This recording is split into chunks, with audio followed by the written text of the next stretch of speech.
are there any studies about what happens to people in their chest and their like general health if they don't have surgery?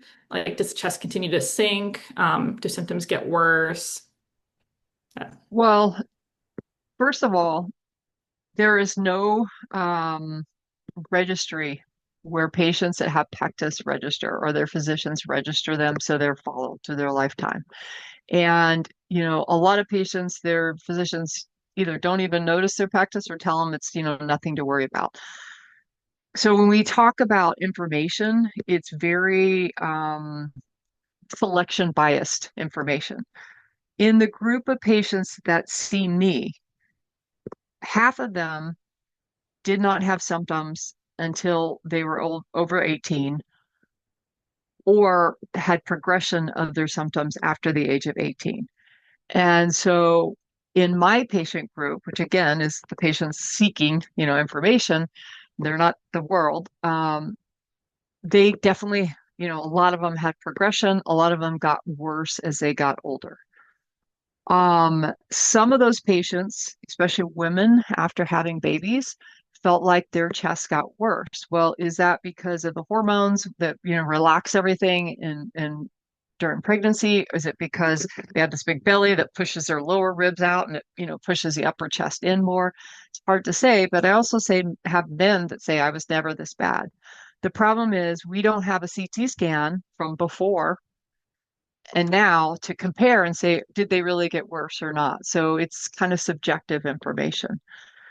What happens if a patient doesn't get fixed? Well, as far as we know, it doesn't cause permanent damage to the heart. It's not going to make you die. You're not going to die earlier if you don't get your Pectus fixed.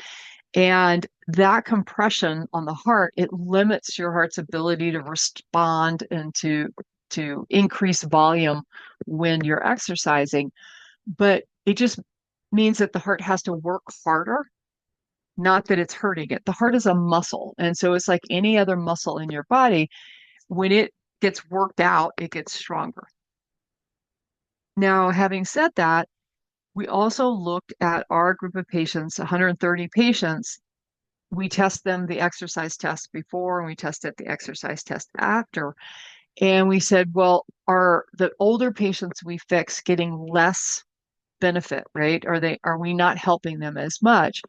And if we looked at improvement in ability to exercise, they both were significantly better. It wasn't like, oh, the young people, got way better and the older people just got a little better.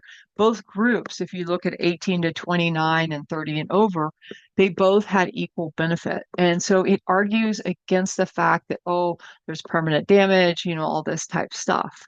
Now, maybe if you develop Pectus, when you're born or when you develop it, as a very young child, maybe the shape of your heart is not quite normal, but that heart still is functional. It still works fine. And so for most people, it's a quality of life issue, not if I don't do this, I'm going to die early type of issue. That may be different. Say if someone has heart failure or some other thing that's wrong with their heart, then working harder is a problem for that. And so when you look at these patients that I do that are really old, most of them they have an intrinsic heart problem that working against that pressure is not working, right? It's causing their heart failure to get worse. And those guys, are kind of a different group. But most patients, they can go their whole life, they may get worse. But if it's a significant enough limitation, it's affecting their quality of life, their ability. If you stop exercising, that will make you die earlier. But if you're fighting against it and you just can't do as much as you want, then that's not going to make you die earlier. The last thing that you mentioned about the exercising, your proclivity to exercise might be less when you have pectus because you get tired so often. You're like, I don't want to go out and run. I don't want to go out and play. Yeah, And it's too much work.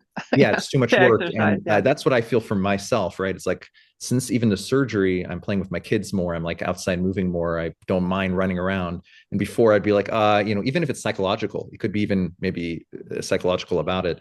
So anyway, sorry to interrupt, but I just thought it's interesting. No, I mean, I think it's very true. we don't like to do things that are really hard, right? And when you exercise and it's really hard and no one else is working that hard, and in the end you're exhausted and everybody else wants to get a beer and you just want to go take a nap, it decreases your interest in doing those things. And so it's a quality of life thing, is, not having Pectus, it does have an effect on you.